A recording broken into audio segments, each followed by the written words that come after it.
of the Zonta Club Burbank. I would like to welcome all of you to today's event. Hidden in plain sight, human trafficking is everywhere, even in your neighborhood.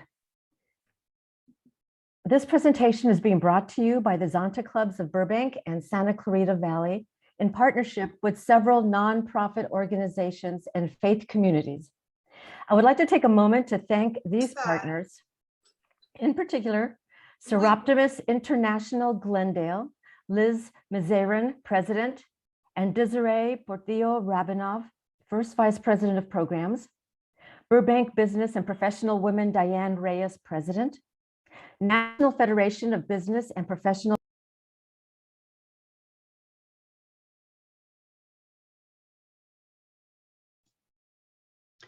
Sorry, Gloria, you got muted. Oh, sorry. At what point? During the welcomes. If you could just repeat those, please. The partners? Yes. Okay. So there were several organizations that helped us spread the word about this event, and they are the Seroptimus International Glendale of Liz Mazerin, President, and Desiree Portillo-Rabinov, First Vice President of Programs, Burbank Business and Professional Women Diane Reyes, President, National Federation of Business and Professional Women Megan Shellman Richard, President, and Sandra Thompson, immediate past President, First Christian Church Burbank, Pastor Brandon Johnson, and the entire Peace and Justice leadership team at St. Francis Xavier. All of these organizations were essential in spreading the word about this human trafficking event. These groups are committed to educating their communities about human trafficking and continue in helping us in this fight. The Zonta Clubs of Burbank and Santa Clarita Valley are members of Zonta International, whose mission is to empower and support women through service and advocacy. This event is our advocacy project, which we hope will provide you with information that will help you understand the problem of human trafficking and child exploitation, and will encourage you to join all of us to eradicate it. We have assembled a group of dedicated professionals who are on the front lines working tirelessly to save the children caught in this trap and to help those who have been rescued to regain their sense of self and dignity. Before we start, I invite Nicole Miller, President of the Zonta Club of Santa Clarita Valley, to get a little bit of business out of the way. Nicole? Good morning. To make all of our guests comfortable today while we record this presentation, we offer privacy settings. Feel free to click on Stop Video to disable your camera. This presentation will be recorded live on Facebook and will be uploaded and available to view. Please feel welcome to share this with friends and family. We are requesting that everyone remain muted. It will only record the host and guests who leave their camera on. Please feel free to share this presentation with your friends and family. Again, the links to the website will be placed in the chat. If you have any questions during the presentation, please type them in the chat to submit questions here. The questions will be read at various points throughout the presentation. Thank you. Gloria?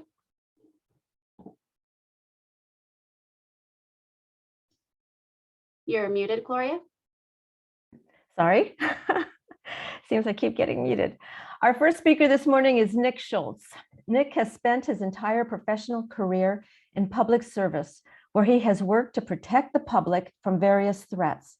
Nick graduated law school with a certificate of specialization in criminal law. He worked for approximately 2.5 years as a deputy district attorney before joining the California Department of Justice. He serves as a Deputy Attorney General with the Special Prosecution Section of the Attorney General's Office.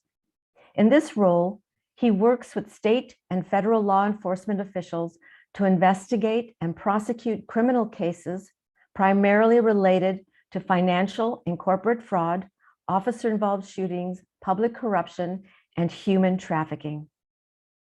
Deputy Attorney General Schultz, you're on. Thank you very much, Gloria. And I just wanted to say I'm really honored to be here to, be a presenter today. And thank you all for showing up and just, taking a couple of hours out of a busy Saturday, I'm sure, in the holiday season to really pay attention to something that is a growing problem in the state of California. What I hope to do in the next 15, 20 minutes or so is just sort of set the table to get you thinking about this issue of human trafficking that is a growing crisis in California and around the world, quite frankly.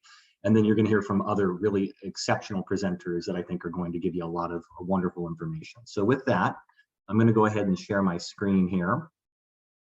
And Gloria, before I take the reins completely, can you just tell me, are you able to see the slideshow in full view? Yes, I am. Okay, thank you. All right.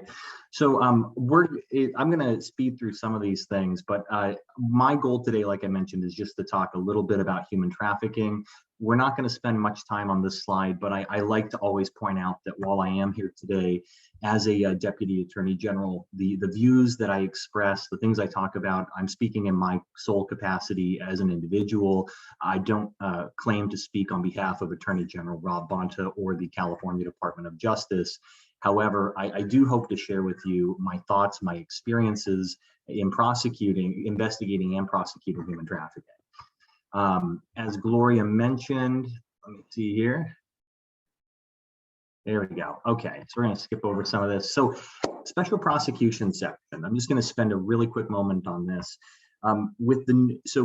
Prior to the departure of Javier Becerra, our prior Attorney General for the state of California, we had a section devoted to the investigation and prosecution of human trafficking. That section was called Fraud and Special Prosecutions, and under the new administration of Rob Bonta, we've been repurposed, we've been rebranded to Special Prosecutions, and we've had a few additions to our mandate of crimes that we investigate and prosecute around the state of California. But as you can see in bold and underlined and around the middle of the paragraph, human trafficking is one of our areas of specialization and focus as a department. The other thing I just want to mention before we really get to the meat of this presentation is that unlike a district attorney's office, which is primarily limited to investigating crimes that took place, for example, in the county of Los Angeles, our office is responsible for investigating and prosecuting such crimes that take place anywhere in the state of California. And typically, our office is involved in the investigation of crimes that are multi-jurisdictional in nature, where we might have the transportation, if you will, of human trafficking victims across multiple county lines. We also have an incredibly dedicated force of investigators, a statewide human trafficking coordinator. So we feel that we are very well equipped and frankly on the cutting edge of combating this pretty horrendous crime. What is human trafficking? One thing I think that's important to start with is, before we even really define it, is just to understand the gravity, the extent of this crime. Human trafficking is among the world's fastest growing criminal enterprises, behind arms dealing and other things. It's estimated to be a $150 billion a year global industry. In many, many ways, what I like to say is human trafficking it's essentially a modern day form of slavery that profits from the exploitation of some of our most vulnerable populations.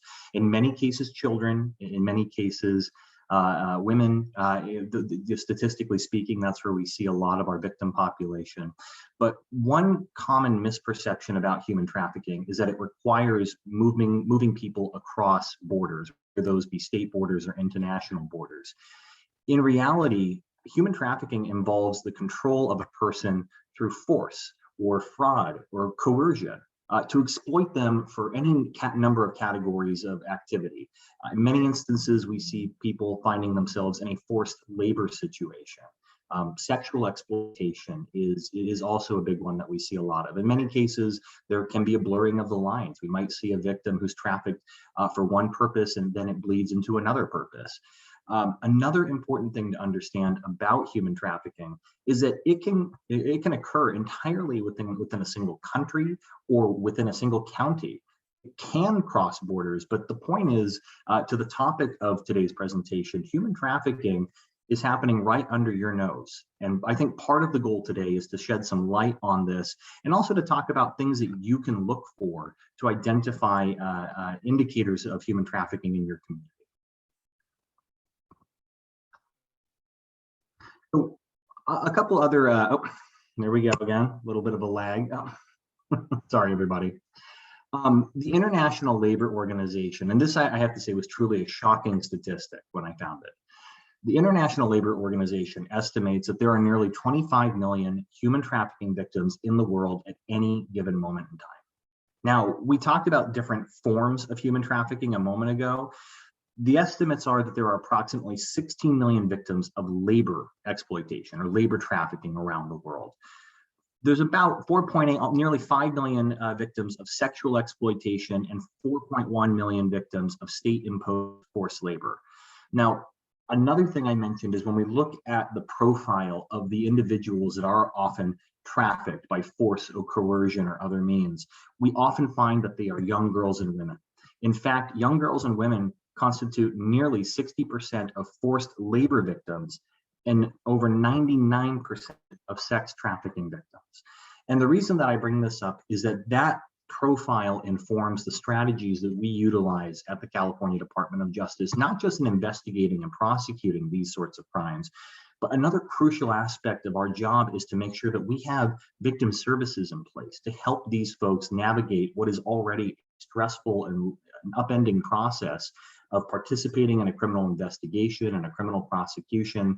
And our goal, of course, is not just to get them justice by holding those who have put them in this situation accountable. Our ultimate goal is, of course, to find them a sense of stability, to get them on their feet, to get them reunited with loved ones, to have a return to normalcy to their life. So in recent years, sorry about that. In recent years, speaking from my experience as a criminal prosecutor, one of the interesting things that we are seeing is that transnational criminal organizations and gangs who have typically dabbled in areas of drugs and firearm trafficking are beginning to move into this realm of trafficking human beings. One reason that that might be is that it is and you're going to hear this from myself and from other presenters today, it can often be very difficult to identify who is in a trafficked situation if you don't know the right clues to look for. So there is a certain degree of covertness that can go with this, and it has proven to be a very lucrative and profitable industry. Now, the United States Department of State has estimated that between 14,500 and 17,500 victims are trafficked into the United States every year. But this is an incredibly important statistic because that estimate does not include victims who are trafficked within the United States every year. So let's bring it a little bit closer to home. California, we share an international border with Mexico. We have several state borders. We are one of the United States' top destinations for the trafficking of human beings. And this picture, I hope you can all see, was really, these statistics are constantly changing. This is from a few years back, but just to give you a sense of the gravity of the problem here in California. California is one of the top 3 states in the United States for human trafficking. 3 of the 10 worst child sex trafficking areas in the United States are located right here in California. Predictably, they are the Los Angeles metropolitan area, the San Francisco metropolitan area, and the San Diego metropolitan area. Now, we're going to talk more about this in a moment, but one reason that one obstacle that we have to overcome as prosecutors is that, generally speaking, human trafficking crimes can carry a lighter sentence under California law than some of the underlying offenses of rape and kidnapping. So one thing that we're constantly doing and working with our partners in the legislature are finding ways to give us more teeth and more tools, not just to investigate, but to truly penalize those who engage in human trafficking, not just to discourage this behavior, but to really put a dent in what is proving to be a rising problem.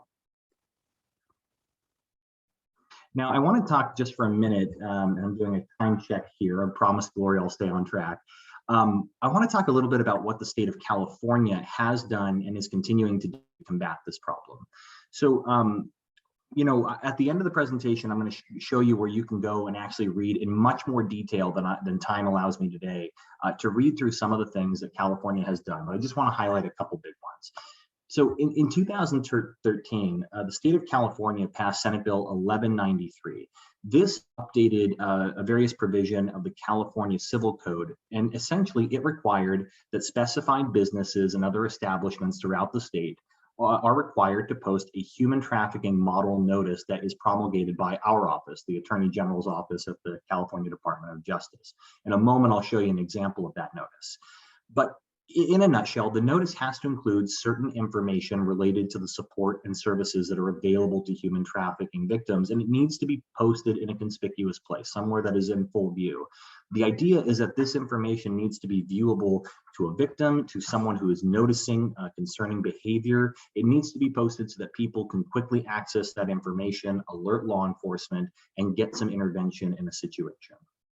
Now, I will mention that in 2017, there were some changes to these bills, some changes to existing law in the form of Senate Bill 225 and Assembly Bill 260.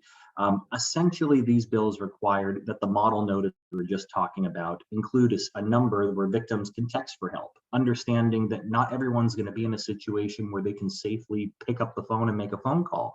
So utilizing text message servicing is a really important tool so that people can safely reach out for help. AB 260 was an incredibly important piece of legislation because it expanded the category of businesses that were required to post this model notice to include hotels and motels and bed and breakfast inns, the kinds of locations that are typically used for folks that are in the transport of individuals for sexual or labor exploitation. And there has been a subsequent law that has required training for those who work in these environments. So let me just quickly mention, before I show you the actual notice, that if you go to the Attorney General's website, by the way, instead of having to type in the long thing there, you can just go to oag.ca.gov. OAG stands for Office of the Attorney General.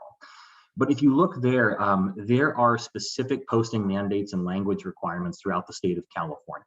Nearly every county in California is required to publish this notice in both English and in Spanish. But depending upon the metropolitan area that you find yourself in, there are other requirements. The notice is available in many, many languages, including Armenian, which is something that we, in our end of town here in Burbank, you see many, many establishments that are posting in Armenian as well.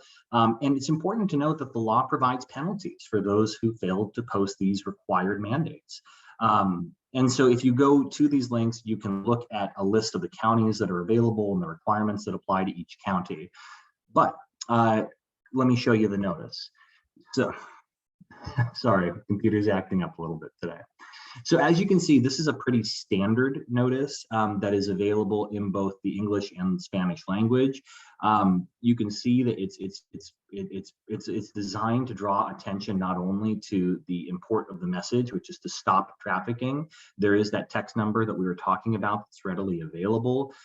There are other resources that are advertised right there. So one thing that all of you can do in your community is if you are at a hotel, a bed and breakfast, a restaurant, these kinds of things, you should be looking for these notices. These should be published there.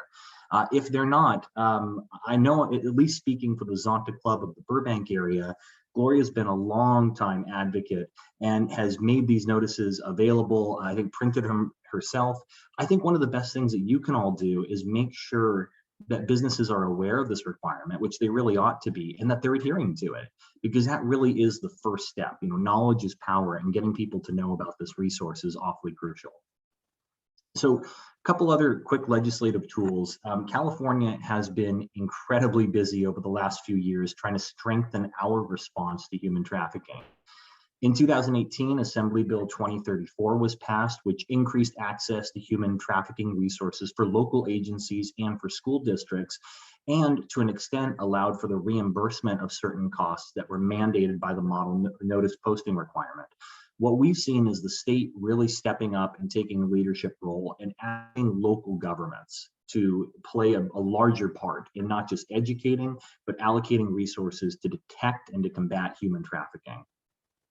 Senate Bill 630, which passed just 2 years ago, provided additional clarity on the role of local governments. All of this really goes to say that in California, from the top down, you are seeing a mobilized response. One thing I'll go back to is the special prosecution section where I work. In the last 24 months, starting with Attorney General Becerra and continuing under Attorney General Zonta, has literally doubled the number of prosecutors and investigators that are devoted to combating this particular crime that we see on the rise in California. So I'm going to just blaze through this because I think one of the other presenters is going to talk in much greater detail than I have time to do about how you identify human trafficking. But just on the very top level, one of the things I want to leave you with, or perhaps set the table for the next presenters, is that identifying human trafficking victims can be difficult because by their nature, those who are engaging in the crime of human trafficking want to isolate the victims from their families, from the communities that they hail from the public. Victims are in many cases kept behind locked and closed doors. They can be hidden in plain sight.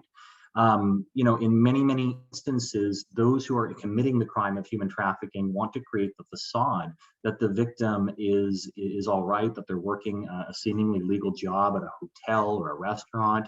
The point I'm trying to make is that to the general observer, to a lay person, a victim of human trafficking can look exactly like anyone else that you would encounter in your daily life. But there are critical signs that are proven by study, by scientifically data-driven policy, that you can look for to detect someone who might find themselves in a trafficking situation. And again, I'm going to go incredibly quick through this. So, there are obviously, mental health indicators, someone who is looking fearful and anxious, avoiding eye contact. You want to look for someone who might be exhibiting poor physical health, right? Whether they look like they're obviously lacking in necessary medical care, if they look malnourished, if there are signs of physical and sexual abuse. In many instances, some of the things that you would look for to detect someone who might be in a domestic violence situation, although it is apples and oranges, some of those indicators would be apparent here. You want to look for those signs of abuse. The important thing is if something looks unusual to you, and this is just my personal opinion, if you're taking a moment to think about it and you're saying this is an unusual situation, there probably is something there. Where there is smoke, there is often fire. And that's where we can all, going back to that model notice, reach out as well, alert law enforcement, let us know that there's an issue. There are other indicators. One of the common themes that we see in a human trafficking situation is lack of control. The person that is being trafficked is likely going to have very limited access to any personal possessions that they might have. They're likely not going to have their own money or bank account information, financial records, personal identifying information. Again, that all goes back to the trafficker's intent and desire to control every aspect of this person. In many cases, they might not even be able to speak for themselves. For someone who's been in a traffic situation, there could be other indicators. They could have a lack of knowledge of whereabouts, including where they are, loss of sense of time, inconsistencies in their stories. Again, this is not an exhaustive list. It's just an illustrative list for the kinds of things that we're not just trained to look for as prosecutors and investigators, but frankly, there's training throughout the state of California in industries asking people to step up and really be more vigilant, to become our private citizen partners in detecting and in investigating and prosecuting this kind of behavior. So in the last couple of minutes that I have here, I just want to mention a couple resources that we have. First of all, there is the National Human Trafficking Hotline. Many of you are probably aware of this already. One thing I want to note is that if you or someone you know is in immediate danger, you always want to call 911. That's always the first response. Otherwise, if it's a non-immediate danger situation, if you believe that someone could be a victim of human trafficking, if you have information about a potential trafficking situation, this is a really powerful resource that you can call nationally, anywhere you are in the country, 888-373-7888. This is the National Human Trafficking Hotline. It operates 24/7. And again, this is where I would say, personally speaking, if you're concerned, the best thing you can do is reach out, draw attention to the situation, get information, get the right people to be aware of what's happening and what is of concern to you. Again, I'm going to just skip over some other information, but I will say just for a quick minute that there are many, many, many local organizations here in the Los Angeles area and around the state of California that are dedicated to supporting the victims of human trafficking. And there's ways that you can get involved. Nicole and Gloria and many, many others on today could talk at much greater length than I could about organizations that could use your help.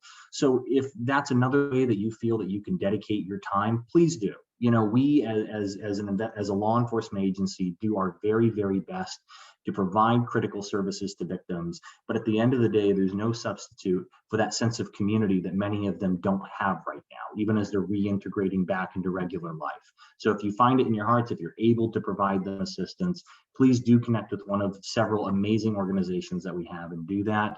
And I believe, yes, the last slide I have, and then I'm going to turn it back for other presenters, is that if you're looking for some additional reading, a couple things I wanted to leave you with.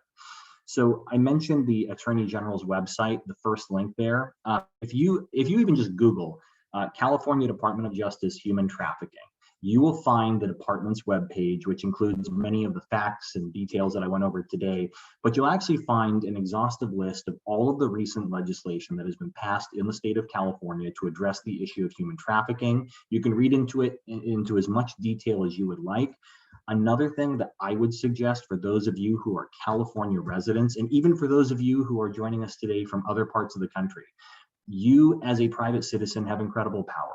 You can, and I encourage you to reach out to your local representative in the House of Representatives, depending on which state you're in, or in California, we're talking about the Assembly. Reach out to your senator, have a conversation with them, talk to them about the state's response to human trafficking.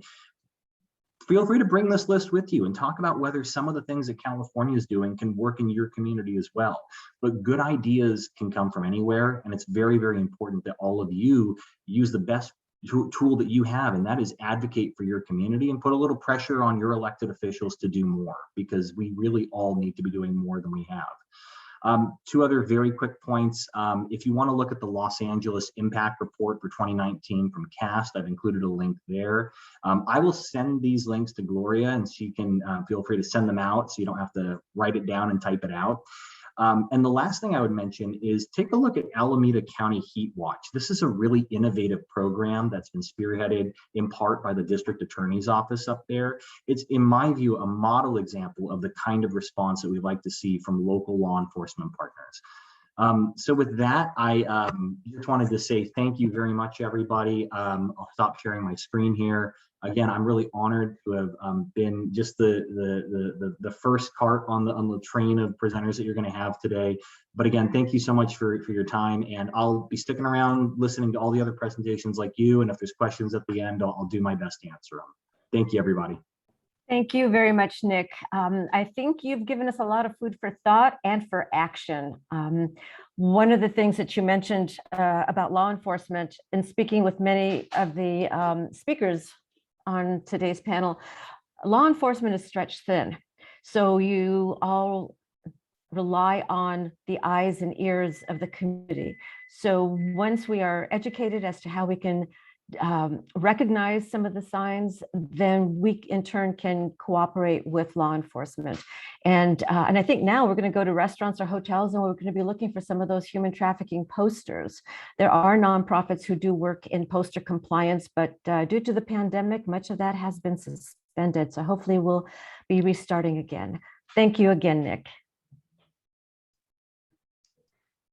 I'd like to introduce Sandy Cornels.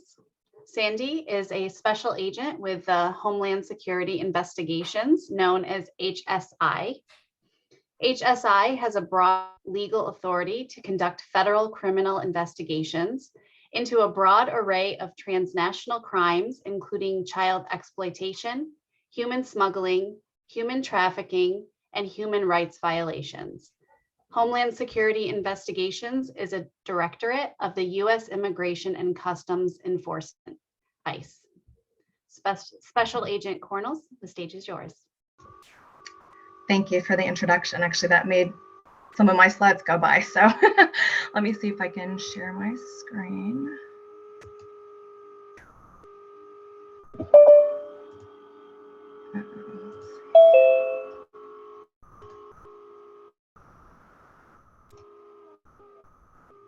guys able to see the presentation? I don't see this connecting.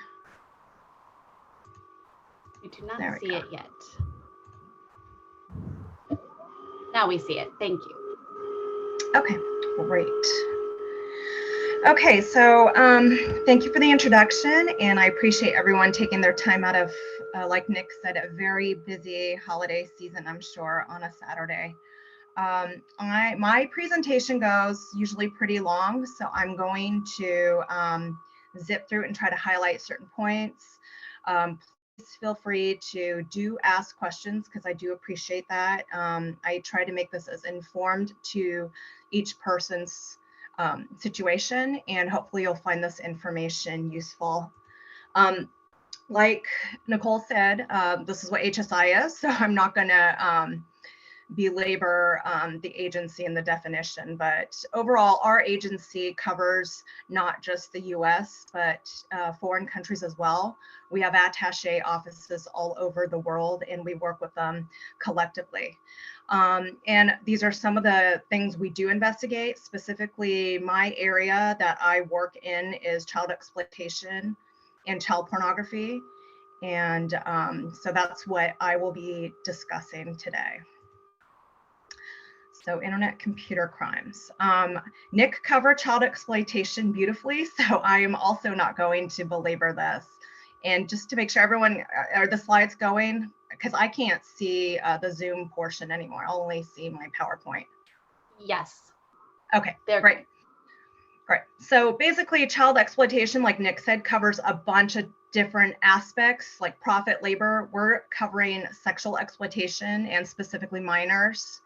And like I said, I'm going to zip through a lot of the slides just so I can get to the important part. But in this area, like I would say, it covers neglect, exploitation, physical, emotional, and also through the child pornography or sex trafficking of minors. So again, sexual exploitation, areas that we see it, prostitution, brothels, escort services, internet chat rooms, and live streaming on webcam is very, very prolific right now, just because that can be done anywhere. And especially with COVID and everything being online, we've seen a lot of cases dealing with live streaming. And that includes from other countries as well. We get a lot of exploitation in that realm coming from third world countries where, you know, people, a dollar from American dollar will go a very long way to feed an entire family. So we see people doing that in foreign countries where they will live stream a child being sexually abused. And I will say to that end, with my experience, you know, America being more of a wealthy and first world country, we do have a lot of it's supply and demand when it comes to this type of abuse. And, you know, America definitely has quite a few. We have a lot of people here that we end up targeting because they do go onto these platforms. And like I said, a dollar goes a long way for, you know, someone maybe in the Philippines. And so we see cases often stemming from that. Right now, I know child pornography has been a term that has been used for a very long time. I know they're trying to change that to cover child sexual abuse imagery, which we refer to as CSAM, because I think this argument has always been child pornography sounds very, very similar to adult pornography, which makes it then seem like it's like a commercially accepted act or transaction, which it is not. So I know that they've been trying in our headquarters to change the language of how we discuss child sexual abuse imagery instead of calling it child pornography. So there's no question that it is illegal, and it's any visual depiction of sexually explicit conduct perpetrated against a minor. We've seen SAM media to include writings, magazines, like entire magazines people put out that just depict abuse of children, photos, sculptures, cartoons even. I've seen video games, like entire video animated games that have been created for that purpose. It's pretty disturbing, but it's out there. I'm not going to talk too much about the Combine scale, just so you know. this is a way that they will indicate the type of imagery we talk about. And from the most, like, I don't even want to call it not. So a level 1 Copine scale basically is like a non-erotic, non-sexualized picture. It's like kids in underwear, swimming suits, at the gym. Like, we get cases where people collect images of kids at gym practice. So I like to bring that up because a lot of people do like to overshare their pictures. Everyone's proud of their grandkids and their own children. And just so you know, when you put those images out on like Facebook or any kind of platform, and if you're not careful with your privacy settings, they can be taken from those websites, and a predator can collect those images. And in just about all of my child exploitation cases, we find libraries and collections, is what we call it, on a suspect's computer. They'll have thousands of images of kids. And there's always a section where kids are dressed, but it's in, you might have taken that image out of, your relationship with your grandchild, but then it's being exploited by someone else. So I always like to talk to people about that. Be really careful where you post your own personal images, and also be careful how much you share, because all that stuff is then available to other people and they can do whatever they want with it. And then it goes all the way up to the really horrible stuff we see, which is like torture. We've seen torture videos of children and infants sexually abused.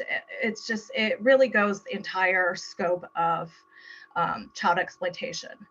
But again, like I said, even like the cute bathroom pictures, just be really careful where you post it and make sure it is private. One thing people will tell me is like, oh yeah, my Facebook stuff is private, but then you just be aware if someone tags it or shares it with someone else, if that person's Facebook profile is not private, it's now available to everybody else. So laws on possession of CSAM images. It is illegal to produce, distribute, import, receive, or possess any image of child pornography or CSAM. And this includes sexual abuse images of prepubescent, pubescent, and post-pubescent. So I like to talk about that because my presentation is going to cover the challenges we face in law enforcement. Right now, we are so inundated with cases, just sheer numbers of what's out there and what's being reported for us to investigate. I will tell you, most cases in the teen range, like if you're a child, if the victim is a teen, those are hard cases. We are so inundated that we are dealing right now with like infants and toddlers or the disabled. We have plenty of cases just on that where our time is being spent on the kids that can't either defend themselves or speak up for themselves. And so the teen range is very difficult to even tap into. So just so you guys know, and that's why this conversation, I always want to hammer home, because I'm trying to arm everyone with the information that maybe there's things you can change or do or educate other people who have kids in your own household to help us maybe stop the flow of what's going on online. A pedophile is basically a person who's primarily sexual interest and attraction in children. And they often, like I said, collect and save images of kids to fuel their fantasy. Current issues today. So the internet obviously has drastically changed how child pornography is reproduced, produced, disseminated. Everyone's got cameras now on their phones, and they're able to make their own images, or what we've been seeing is a lot of contact with kids online. And through that, they can then record whatever that child is doing. I'll get into a little bit of that. We call those self-production cases, and we're seeing huge like numbers coming in, especially with COVID, when kids have been at home and everyone's behind a screen, and parents are trying to work from home, so they don't really know what their kids are doing. They think they're online doing school, and that's not the case. So we're seeing a lot of that, and we're having a real hard time getting on top of it. And also being online, as you know, you can find people that are like-minded, and we've learned that a lot of our pedophiles have learned to go online, find other people with the same interest, and through that, they form their own networks. They learn from each other. They'll target kids from different platforms. One of the things that was very shocking to me when I first started working these cases, and I started working these cases in 2015, and just a little backstory for me is just that I got into working child exploitation when I got pregnant, and I couldn't run around, and I was working gangs before. So this was my segue into child exploitation. And because of that, that's how I got involved. Through that, I learned, like, these guys are not only getting together online and forming these networks. If they already have their network, they'll go into different platforms. And if they find a child in the platform that is engaging them in conversation, they'll go tag their 5 other friends to come all into the same platform to chat with the one child. So it's not just the one person you have to be afraid of anymore. We see organizations that do this where they'll come together as a community and they'll actually engage with one child. And I tell parents, if you think your one child has the ability to withstand peer pressure from one person, imagine 5 or 6 people asking them to do things. So the challenges we face in law enforcement is it's very difficult because anything online usually has some kind of international aspect to it, whether it's prosecuting the target that is not in the United States or getting evidence. A lot of these applications people use to chat on, some of them are located in foreign countries. So for us to obtain the evidence from that foreign country can be difficult or time consuming. Sexual abuse, like I said, often occurs can occur in third world countries. I shouldn't say often, it occurs everywhere. And there's corruption issues we've dealt with in third world countries where, the people are paid off, or, we've had even perpetrators pay off families so that their kids don't testify, or we can't find them, we can't interview them. Countries also from certain countries like China, Russia, they don't accept legal service. So if we need to get the evidence legally and we're trying to serve them with some sort of paperwork to legally obtain that evidence, they won't accept it. They don't even work with us. Perpetrators foreign, so we can't identify them sometimes. Evidence, like I said, if the servers for the evidence is located in, somewhere in Europe, or it's going to be a long journey to get that stuff. Law enforcement's also unable to obtain evidence from encryption. It takes so long to even just review a digital device. My last case, honestly, one phone had over 13,000 chat messages for me to review. In that 13,000, I'll tell you, per message would cover a year's worth of chats between that my suspect and one other person. So to review the evidence is also time consuming.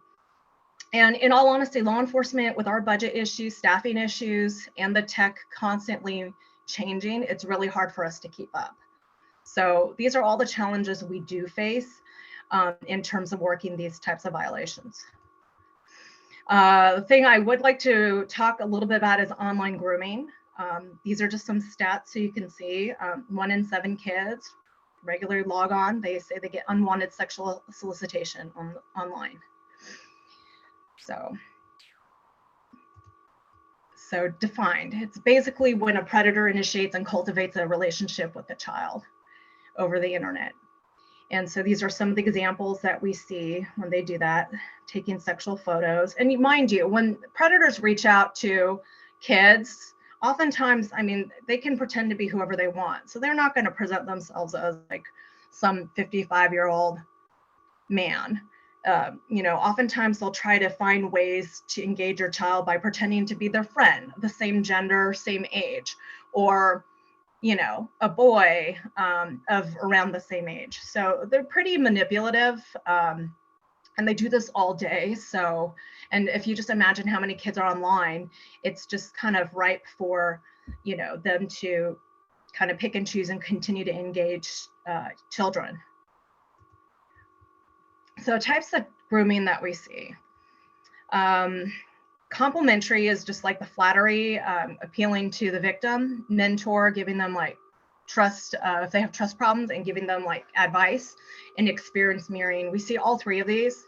I will say with some of the victims I've worked with, I had one victim who was online prolifically. She was constantly on the internet talking to strangers. And I asked her why she did it, because she did self-produce. She made a bunch of videos.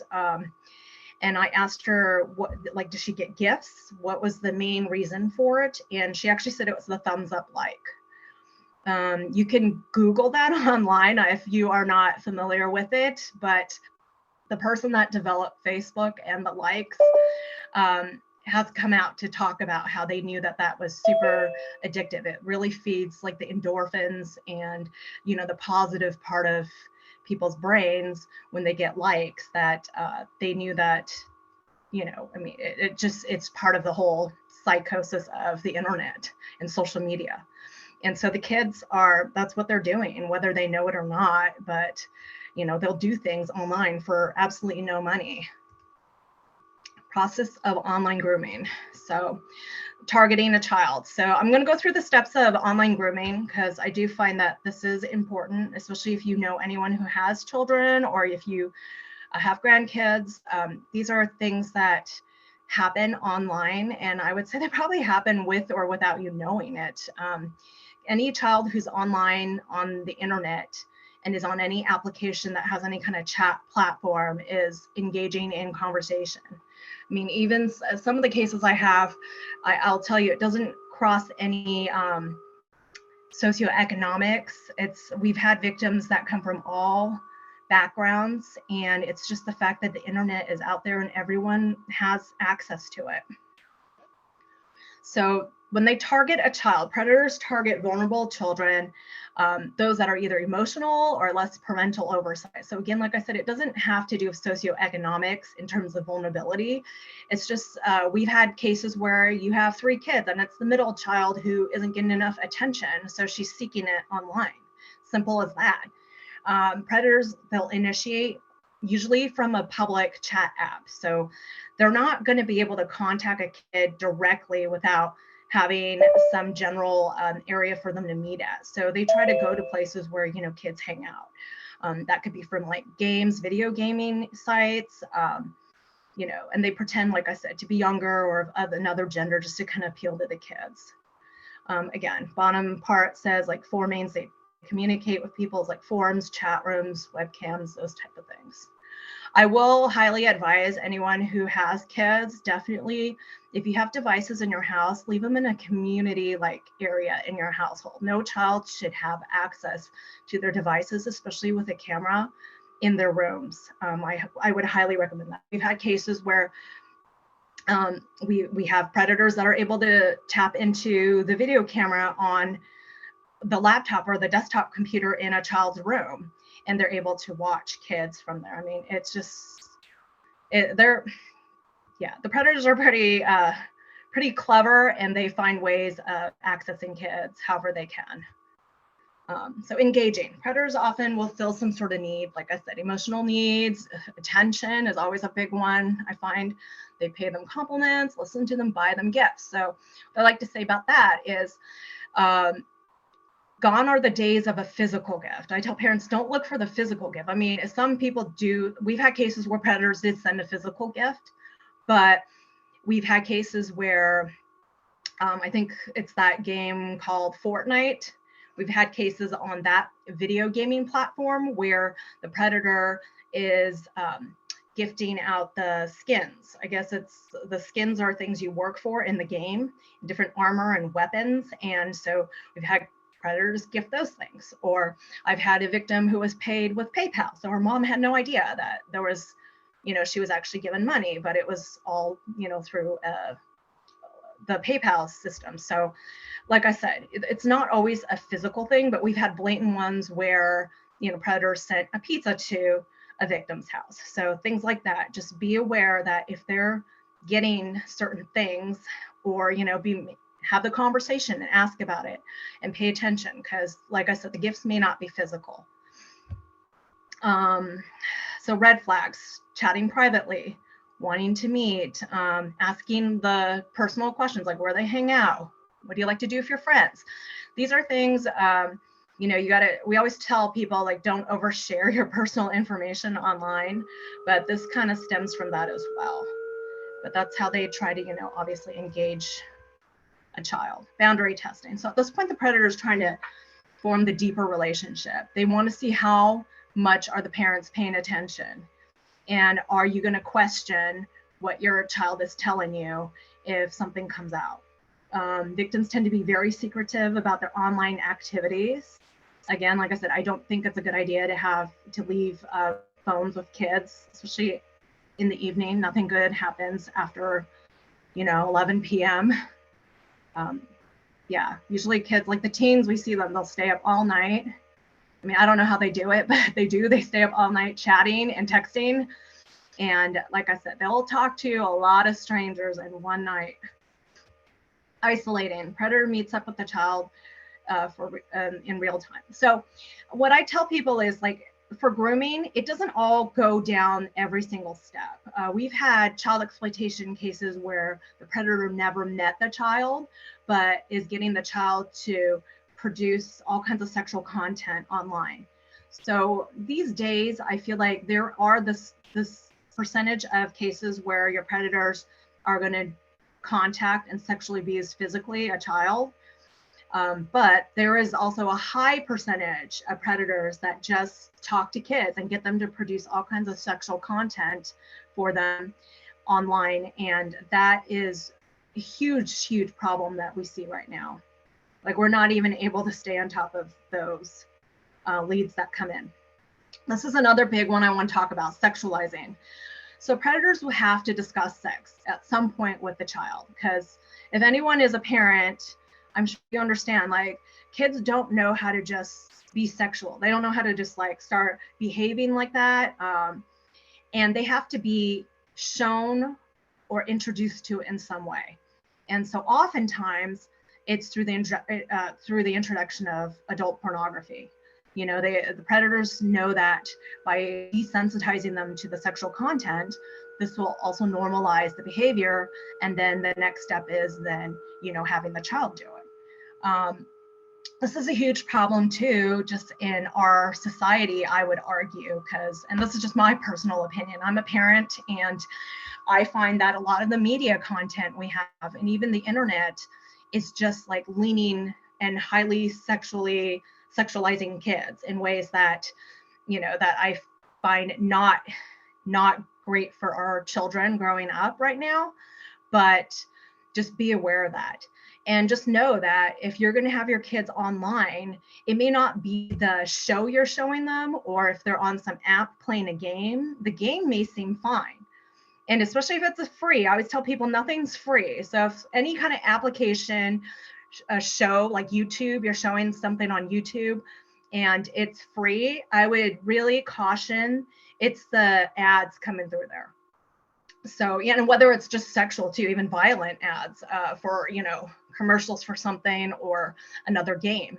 I had a mom tell me that, she had her child play some real simple like video game on the iPad, and it was like some popping balloons, but she realized all these ads running behind it were just like really inappropriate. So just be aware, they sneak it in different places. And if your kids are viewing it, I mean, it desensitizes them to some degree, and they think that that's normal because nobody is providing a verbal context for that media coming in. And, we'll talk a little bit about the whole adult pornography thing, but I just want to address that real quick. Controlling. So this is when a predator starts to abuse a child. And this is the worst case scenario. They manipulate victims. Most predators are very good at manipulating. Again, they'll shame the victim, and just at this point, like I said, this is like the worst case scenario. So again, here I've just kind of listed out the different stages.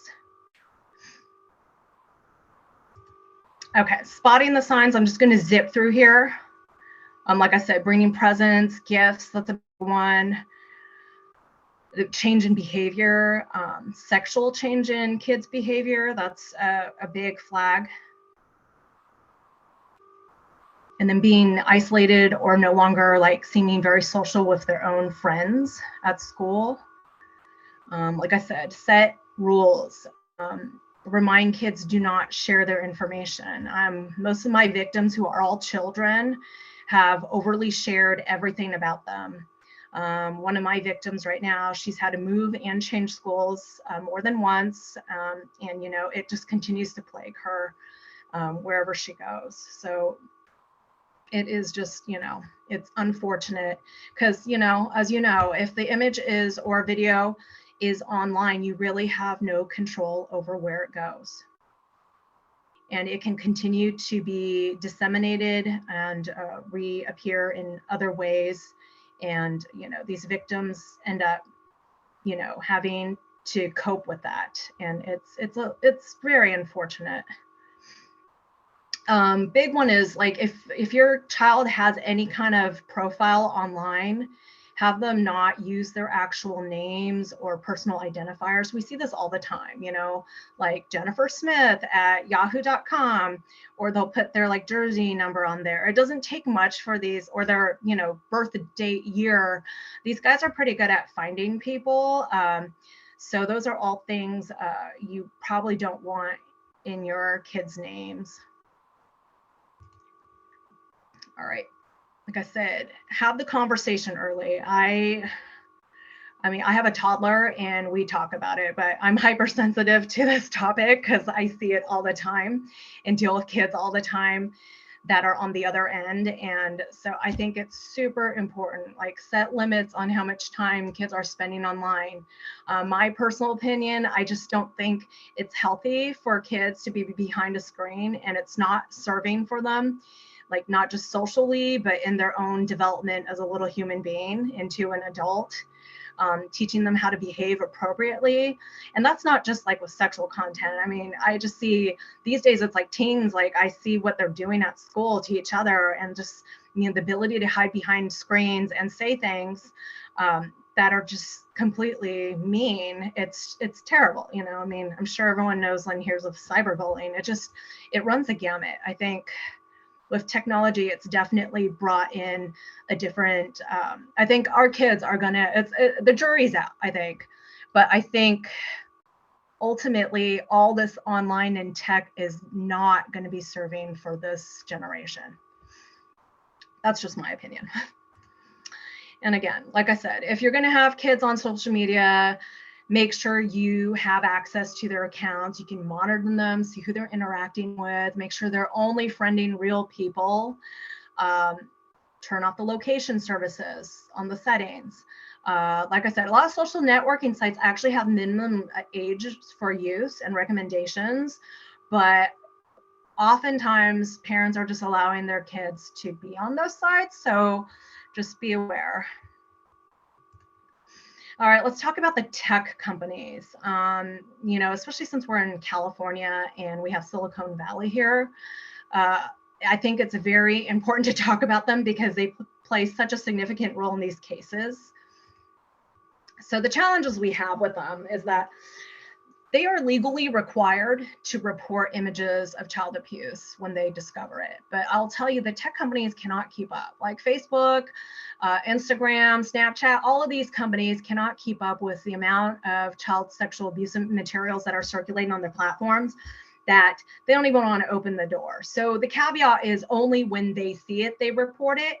And even those numbers are like pretty high for any law enforcement agency trying to like combat it and take those leads and cases. It's almost impossible. I mean, like I said, we are so inundated with leads. We are literally only taking the worst of the worst. And I hate to say it's like usually under 10 years old.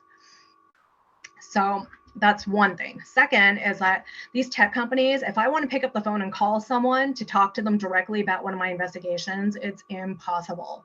It is like, they make it so hard to reach anyone. We literally have to go through like an internet portal and just send requests and documents through that internet portal. It's almost like sending an email. And through that, that's like the only thing we get. And then, you know, I'll get a message back. And if I have a problem with what they've provided me, it just takes days and days and days to resolve it. So we're always behind the ball. And with child exploitation cases online, time is always of the essence. And so when that happens, it just stalls the case. like I said, attainment of the evidence, like through any of these companies, you have to go through a legal process. That means either court orders, search warrants. So we're going to have to write paper. That takes time. I mean, I got to write the paper, get it to a prosecutor. That person, I will work together to put that document together, then provide it to the court. Judge has to sign off on it before we can even send it over to the tech company to get that evidence. And one thing people don't realize, a lot of the tech companies will disclose to the subscriber. So I usually have to almost always, depending on who the company is, get a secondary court order. And it's basically like a gag order saying, hey, HSI is looking into this person's account, and you are not to disclose that this person's account is being looked at by law enforcement. I mean, it seems ridiculous, but it is part of what we're dealing with. So oftentimes, if I'm going to look at a certain email or someone's Facebook account or whatever, depending on the company, I'm gonna have to get a secondary court order just to make sure that company doesn't tell that person I'm gonna look at it. Because of course, if that happens, as you know, they'll probably, the minute they hear about it, they'll delete everything off their account. Tech companies often will not retain the information beyond a short time frame. So sometimes we get leads that are 6 months old. By the time it hits my desk and I start to look into it, the information on that server is completely gone, because they'll tell me they only retain information for the last 60 days. So we're constantly behind the ball, and with the tech game, it's all about time. One thing I always tell parents or guardians or anyone, if you hear of someone who is being exploited, let's say through Snapchat or some other account that they're using, do not delete it. I had one mom, she was great, but I felt bad because, she was getting hit on email or contacted through a couple platforms and also email, and they were basically sexually extorting her because her daughter had produced images of herself. And so they were sending her, screenshots of some of these really horrible images of her daughter. And she hated looking at it. But then once she saw the email, she knew that I needed that email for my case or to do an investigation. Because if she deleted it, then I'm going to have to try to go back and try to figure out where those images are. And it would just, sometimes we get it, sometimes we don't. So she was really great about just taking those emails and just putting it in a different folder. And then, I would meet up with her and then was able to get all those things out of her email folder without having to go through this whole process. So again, use of encryption makes it very difficult. There are all kinds of tech things out there like VPNs. They basically let you anonymize your location, your identity, and it makes it really hard for us to try to find those targets. So here's, I'll just breeze through Facebook because it's a little dated, but in 2018, like NCMEC, which is National Center for Missing and Exploited Children, reported 1,750% increase in child sexual abuse imagery online. So of these reports, 12 million came just from Facebook Messenger. Now, Facebook thinks they're doing a great job helping us, but what they're moving, and I think they've already deployed this, so I'm sorry that this is a little dated, but they've deployed end-to-end encryption on Facebook Messenger. And that basically means the person sending and receiving the message are the only people that can see it. So Facebook, who sits in the middle, who is passing the messages for the users on Facebook, cannot see it anymore. And so if they don't see the content of that message or the images being delivered or sent back and forth, they won't be able to confirm that it's child sexual abuse imagery. So then they don't have to report it. So, all these apps and platforms all claim, these companies love to claim privacy. This is what our focus is, to be privacy focused, because that's what our users want. But, bottom line is, if Facebook has to deal with all the child sexual abuse imagery, first of all, it's probably not a great publicity piece for Facebook. But second, they're going to have to hire people to not just look at it, process it, and, provide this information to law enforcement. So this is just about the Facebook Messenger and encryption.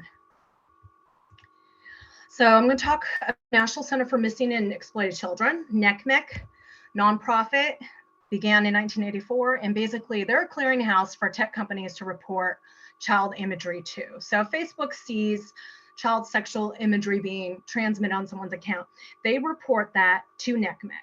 NCMEC will then run its filters and figure out what part of the country that user is related to that account. So if it's in California, let's say it's out where I'm at, then NCMEC will then farm it out to HSI out here in LA. So like I said, that is kind of sort of how it works. But as you can see, doing that can take time. And sometimes our tips come in and they're pretty late, or, there's been quite a bit of time that's gone by. So it's not instantaneously. And obviously there are, there are hurdles with that situation too. But NCMEC is the clearinghouse for not just tech companies, but even civilians. So if you're on like social media platforms or Instagram and you see someone posting something inappropriate, you can then report it to Instagram or NCMEC. But Instagram has the right, like it's by law that if someone reports that content to them, they're going to report it to NCMEC, and NCMEC's supposed to then get it to where it needs to go for law enforcement to move forward on it. NCMEC also houses all the child sexual images for law enforcement from our cases. So if I go and do a search warrant, I'm conducting an investigation, I see somebody's computer and there's 10,000 child sexual abuse images on that guy's computer or girl's computer, on that computer. All those images I'll send to NCMEC. NCMEC runs it against what they house in their library. And what's important is part of our investigation is to identify victims. We want to prevent and stop what is going on, and with the potential to rescue them, provide them resources.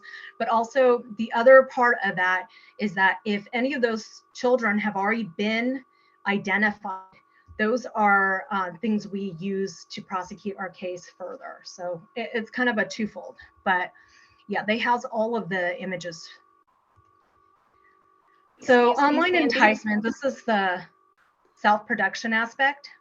And so, like I said, this is when someone is communicating with a child on the internet and then getting them to ultimately commit a sexual offense.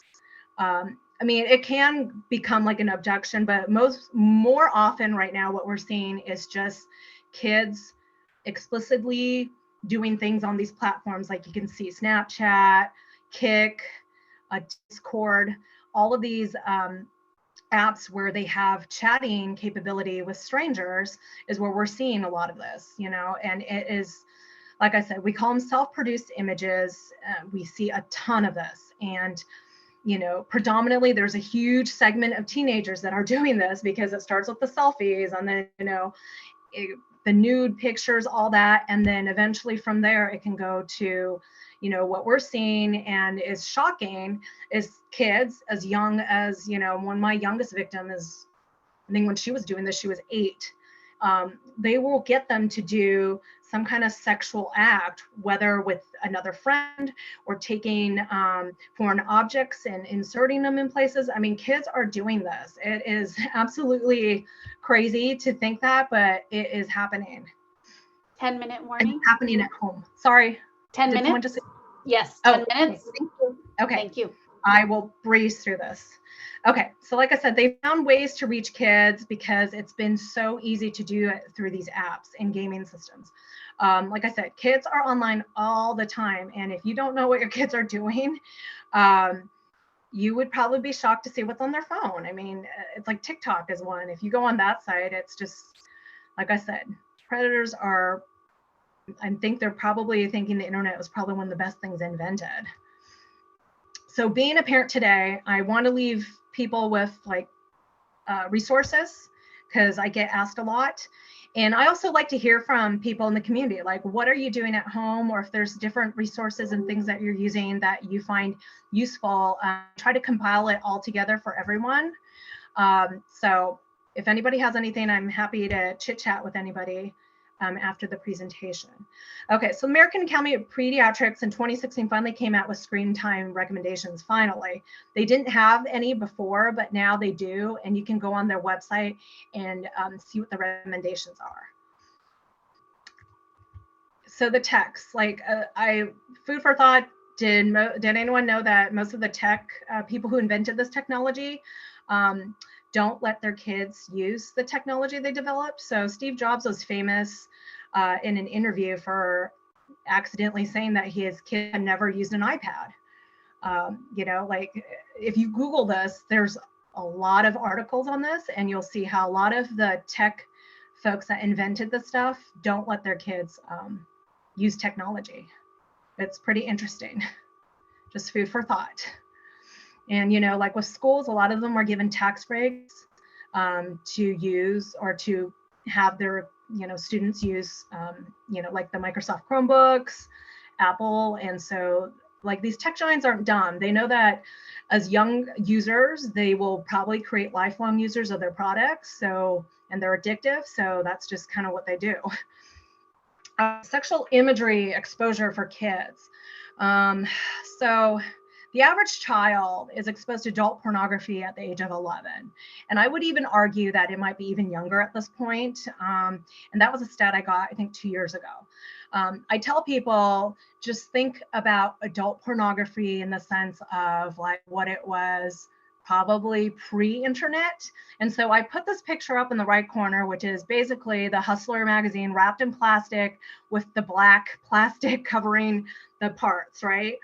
And if you remember, like adult pornography used to be considered that, like going to that, I just remember the black curtain, like, I don't know, in some gas station, and you had to like be a certain age to get back there to even like look at what is available for purchase, or, getting your dad's magazine. Well, those magazines, if you think about it, is like today is considered like softcore pornography. What kids have access to online is just unreal. If you've ever been or accidentally stumbled upon any kind of adult pornography site online, and what kids are seeing is like full hardcore adult pornography, like sexual contact. Oftentimes what's depicted is the assault or rape of a woman. I mean, and I bring this up because I did have a case where we prosecuted one of our first juveniles federally. And what he would do is watch adult pornography online. And then he would be super horny in the middle of the night. And what he was doing was go into his stepsister's bedroom, who often had other friends sleeping over, and he would sexually assault and rape them. And so what I want to bring to the table is the fact that, adult pornography is out there, and what's online is not a depiction of normal sexual relationship between a man and a woman. If you're not having that conversation with your kids, and however like uncomfortable that is, it's just that they need to understand that what is shown to them, because kids model behavior, and that is well known. They're taking that information and they think that that's what a normal relationship is. And that's what this one suspect that we ended up arresting, he's a juvenile, but what he did was so horrible, we had to prosecute him federally. Federally, we usually don't prosecute juveniles because on the federal side, we don't have like a juvenile detention facility. But I just want people to understand, like, please consider having that conversation with your child, because without it, they have no meter or anyone giving them that dialogue of what normal is, and what they're getting is all online. And oftentimes what's online or through their friends is just a completely different perspective of what normal should be. So just be careful. And then I always put, like, is the internet making us worldly? I'm not going to cover this because I'm like out of time. So I'm going to kind of zip through these considerations. What age are you introducing digital devices to your kids? What type of devices?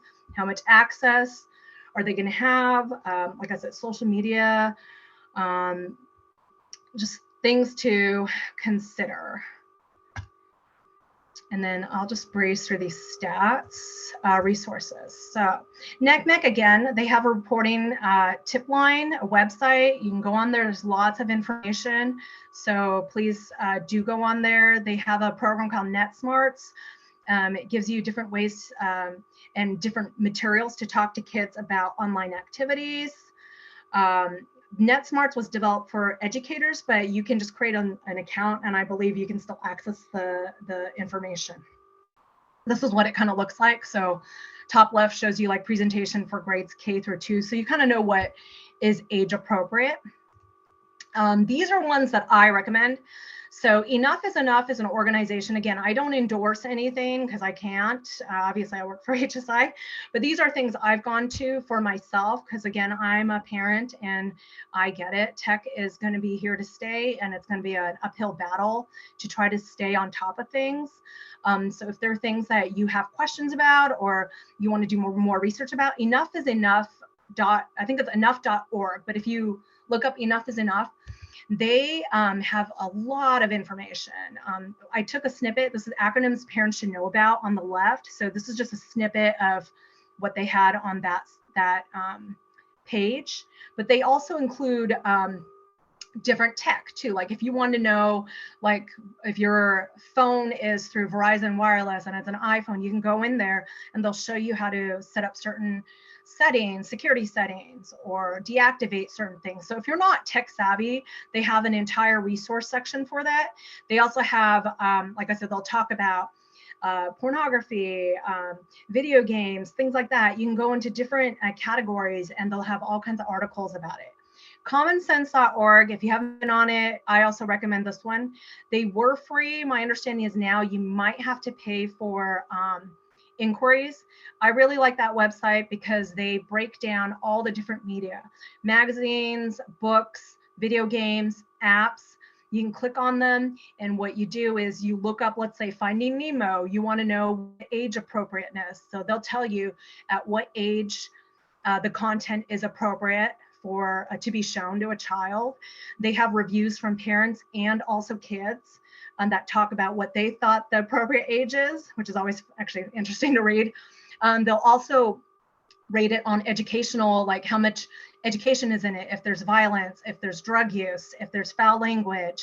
All those sexual content is also one of the things that they'll tell you, like there's ratings on how much, or if there's any at all in the movie or whatever TV show you want to look up.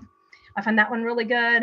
This is the National Child Sexual Exploitation Organization. So their website is on the left, and then they also come out with a Dirty Dozens list every year to list all the companies that are not doing a great job in, or doing enough, I should say, to stop what is being the content, I guess, and things like that on their website. So this is interesting to read as well if you have time. Oh, and NB Safe Tech, finally, I feel like the doctors are starting to kind of weigh in a bit on tech.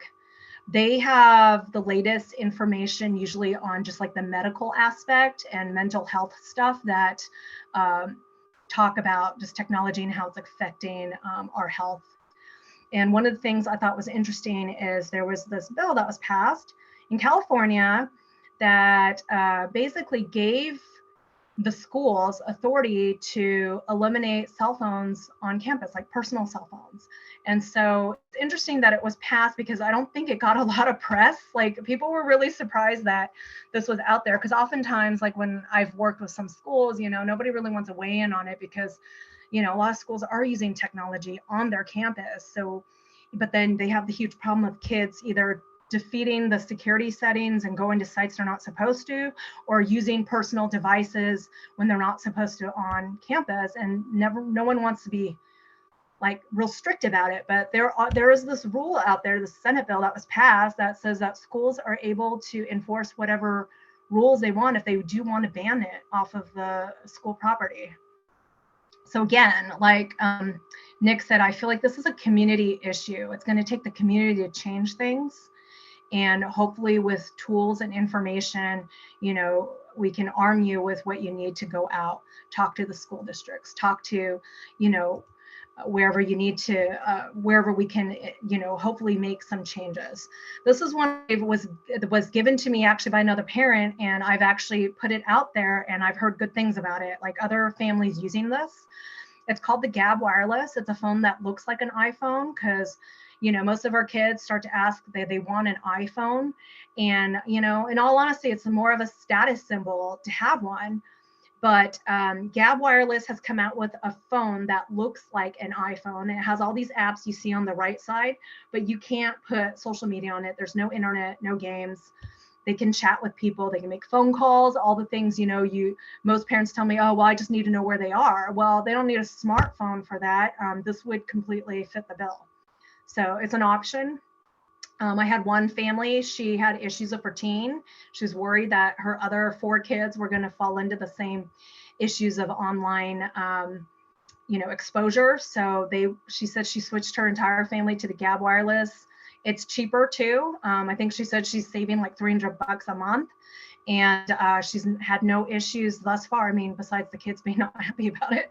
I put this at the end. I'm just going to breeze through. I tell parents, don't get hung up on the apps. Everyone's always asking me, what apps are kids using? Well, I will say this, that was Snapchat. If your kid is using Snapchat, get them off of it. Snapchat is not easy to deal with. And I don't really understand why everyone, you know, parents tell me, well, they need to use Snapchat. I'm like, why? It's not a requirement by the school. You know, it just is not a great app because you can't see what is going on. Those messages disappear. So I'm just going to click through this. Like I said, I think this page has grown to like, I don't know, 4 or 5 pages. We can't even keep up. There's so many apps out there. I'm going to tell you, they're constantly reinventing. And, you know, companies, small companies that open up like a startup app, oftentimes when it gets inundated with like, you know, child sexual images being traded, and then law enforcement's peppering these companies with subpoenas and search warrants, oftentimes these companies then close shop.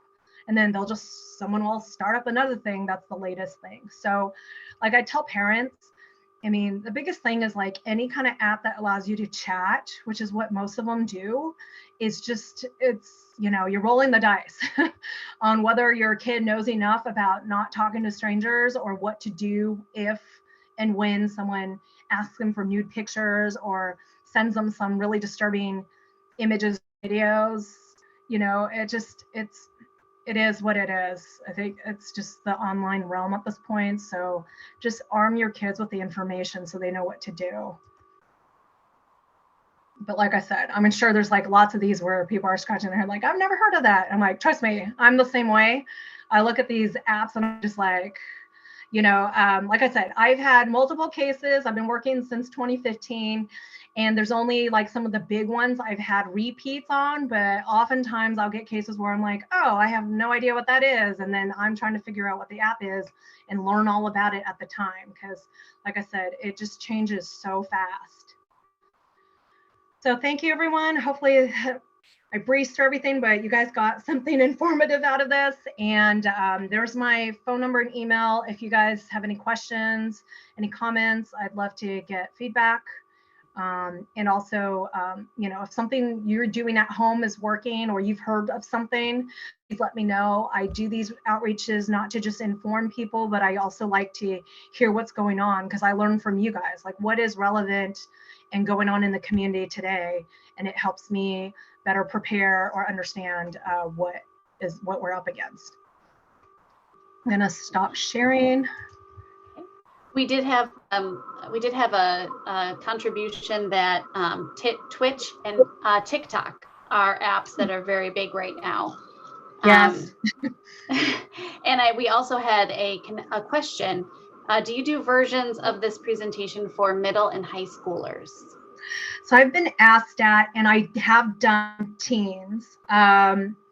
And I don't mind doing teens. I think they are a tough segment of, you know, community to talk with, but I have no problem. I've done teenagers, yeah. And would you just ask someone to contact you with your contact information about that then? Yes, that's completely fine. Or they can go through Gloria because Gloria was able to connect with me. So either way is fine. And yeah. I've got a couple presentations lined up for next year. I try to squeeze it all in because I do find it very hopefully useful because I feel like hopefully the more people know and understand and can maybe pass information on, we're hoping to slow that self-production, those tips. I mean, that's the whole goal is to hopefully get that to hopefully slow down. Well, we really want to thank you for being here with us today and giving us this important presentation. I think it's very comprehensive. I mean, it can be very overwhelming, but you definitely have compelled all of us, especially with kids and grandkids, to have those conversations, be on alert, and kind of know what to do and what to look out for. So thank you so much for being here. Thank you for having me. Becky? Thank you, Sandy and Nicole. I'm Becky, and I'm the president of the Zonta Club of Burbank area. Our next speaker is Jason Collins, who is a detective with the Sacramento Police Department and is assigned as a task force officer with the FBI's Child Exploitation Task Force, where his primary responsibilities as a member of the task force are to identify and locate juvenile victims of sex trafficking and to investigate subjects involved in their exploitation through prostitution. He has been with the Sacramento Police Department for 24 years and has been a human trafficking investigator for 5 years. Detective Collins. All right. Hey, good morning, everybody. Thanks for that nice introduction. Let me do this share thing here.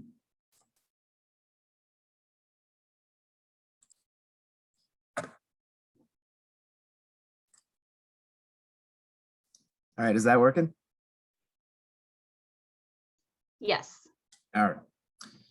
Okay, here we go. Thank you again for the introduction. I am a detective with the Sacramento Police Department. I do 100% human trafficking cases, and that covers both adults and juveniles. I think one of the things, and Nick had kind of touched on it, when we talk about human trafficking, it's really kind of a legislative term. And I think one of the important things to understand is that human trafficking, anywhere there's pimping, pandering, and prostitution, that human trafficking is going to be involved. And so that's what I'm going to touch on in my block today, is what local law enforcement is doing with human trafficking cases, how it work, kind of what we're seeing out there, and just kind of the hands-on approach that we're dealing with out there. I wanted to note, so I've been doing these human trafficking investigations since 2017.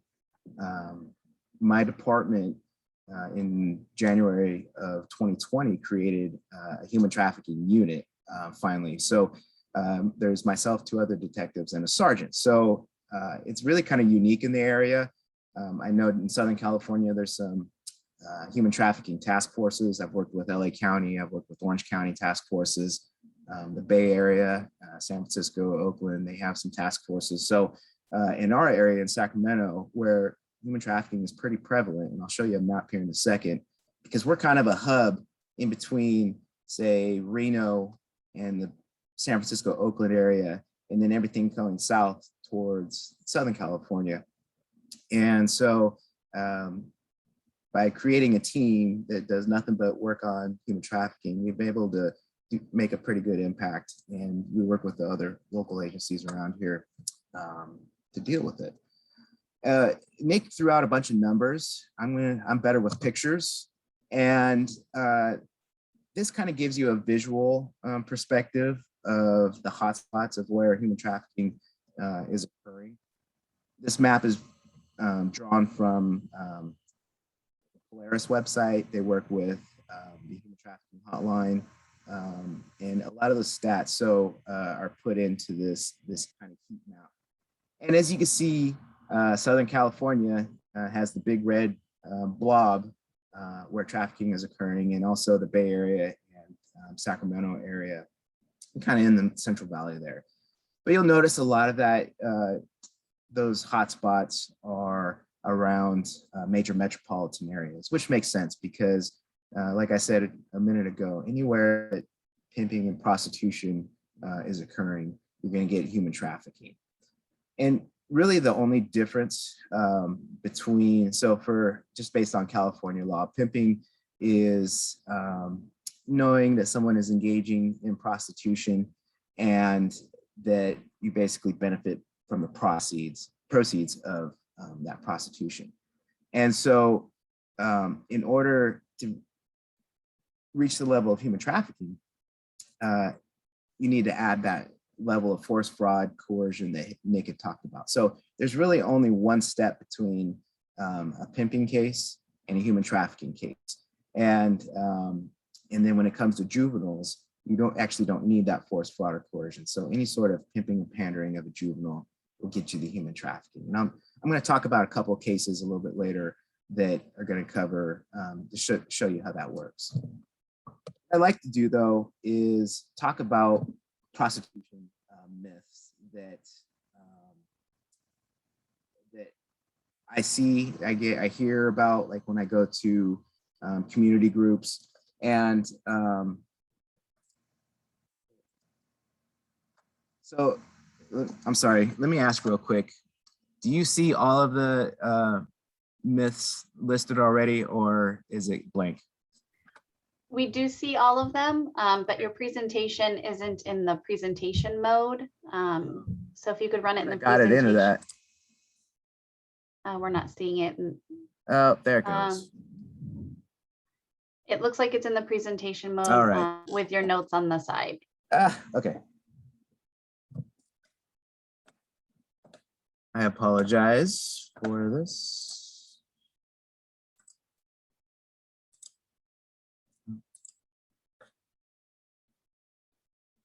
Do you know how to erase the notes? If you go to the view, you can change it. View. If you close out of this, perhaps in the upper right. And then towards the bottom, right next to your volume bar, the one on the far right, the presentation, should the slideshow, yeah, that should work. Slide view.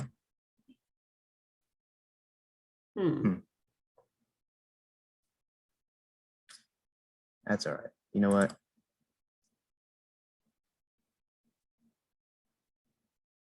Hide presenter view. All right. Sorry, I don't think I have any notes in here anyways. This is probably the best of the options. Yeah. All right. Is it, what mode is it in right now? We're seeing what looks like the edit mode. All right, now I can't even get into Zoom slideshow. Okay, you know what? Let's start over. Yay, technology.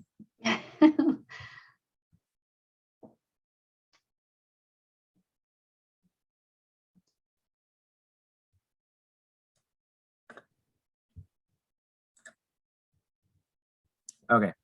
Can I offer a tip? Please. If you go to the top, so close out of this, Jason. Okay. And the top bar, see where it says help and view and review. Click on view. Right there above your arrow. Yeah, I got the, sorry. Okay, now hit view and choose reader view. Right here? Yes, that might help. And then expand the screen. There you go. Thank you. You're a lifesaver. Thank you. All right. Myths. So often when we think about the word prostitution, it brings up kind of negative imagery of what that person is. And when I'm going to talk about these cases, we really truly view the sex workers as victims in this case, because more times than not, they are being exploited one way or another, whether they're being forced or threatened to do it, or whether they're just being manipulated or somehow otherwise being into it. So one of the questions I get is, well, don't sex workers choose to do what they do? And the answer to that is no, because Nick touched on this before too, that the average age of girls being introduced to prostitution is about 14, 15 years old. My very first case was a 12-year-old. And at the time, that was the same age as my daughter. So it was a real slap in the face right from the get-go. Last week, or the week before last, I had a case with a 13-year-old. And we come across quite a few 15, 16, 17-year-old victims in this case. So when you talk about choice, being introduced at such a young age really isn't it takes that choice out of it, because this life is being normalized, and a lot of times they are being forced, they're being coerced, or just even manipulated. I do a lot of teaching up and down the state to law enforcement, and next week I'll be it's a 40-hour course, and we're going to try to kind of smash this down into 40 minutes, but understand that that the exploiters are master manipulators, and they are really keen on what the victim's vulnerabilities might be, and they use those to get them to do it. Another one is sex workers have power and control over what they do, and that's really not the case, because exploiters control almost every aspect of the victim's life. When they eat, what clothes they wear, where they should be, answering their phone. In 2018, I did a wiretap case on a couple of exploiters, and listening to the way they talk to their victims was very controlling. The girls would even have to ask if they could go to the restroom while they were out working. Prostitution is a victimless crime. Again, in a situation where, the word prostitution or the word prostitute brings kind of negative imagery, like, hey, she's making money for this, or she chooses to be out there. It's really not the case, again, because of that manipulation or that force engaging in prostitution. And more times than not, any money that the victims make, they have to give all of it to their exploiter. So they're really just a commodity to make money for their exploiters. Prostitution is a glamorous lifestyle. In kind of our just our culture, we see kind of the glorifying of a pimp lifestyle through music videos or movies, or anything like that, where it shows a lavish lifestyle. Like there's lots of money to be made, and there's big houses and fancy cars and lots of jewelry and stuff like that. But what we see typically is that it's not that pretty woman situation. They're living out of hotels, seedy hotels. They're bouncing back and forth, couch surfing, or living out of bars or something like that. And so there's not a lot of glamour that comes out of this lifestyle at all. I'll pass over this because Nick had talked already about how human trafficking is not smuggling or moving people. It's like you would think, like kind of how the word human trafficking would suggest, but it really boils down to forcing the victims to engage in sex acts, and then, like I said, benefiting from the money. And then if you ask sex buyers, they would think that sex workers enjoy having sex with them because they're going to put on a show. And the truth of the matter is that many of our victims cope with alcohol and drugs and just kind of dissociate themselves. I've had many victims tell me that they just go somewhere else in their mind when they are with a sex buyer. Trafficking occurs in all of these spots and then some. These are more of the popular kind of just mainstream places that you could maybe come across a trafficking situation. I know for us, we have a local Indian casino. And so I just went out there and spoke with their security team a couple of weeks ago to see what we could do about dealing with the problems out there, truck stops, and then large sporting events down in LA this year, or next year, is the Super Bowl. And I know LA County is getting geared up for that. We've been in talks about trying to give them information of anything that we'd be seeing up here with our girls and our exploiters going down to LA for the Super Bowl. Primarily what we see is, and I think this is pretty true anywhere you go, is that we see prostitution and trafficking occurring on the street level, which the track, the stroll, the blade is some slang terms that are used to call it. We see trafficking occurring out of hotels, and those are usually kind of internet based. And then we have the massage parlor aspect of it. And that is a whole nother problem in and of itself, because you get a crossover of not only the sex trafficking, but you also get the labor trafficking, because there's a lot of foreign nationals being brought over from other countries to work out of these massage parlors. They're not making any money. They get moved from one parlor to the next. And it's a really hugely organized type of crime. And so, you know, that needs its own task force in and of itself, because the problem is so huge. But I'm going to talk about the street and the hotel level, because that's primarily what we deal with. But before we get into that, and I think Sandy had kind of touched on this too, sex trafficking is really driven by demand. And when you think about the way it works, it's kind of like the theory or the model of supply or demand. And when you have the consumers of sex, or the sex buyers, traditionally called Johns, you know, they're out there, they're buying the sex. The pimps or traffickers are kind of the middleman in distributing, you know, the supply, which are the sex workers.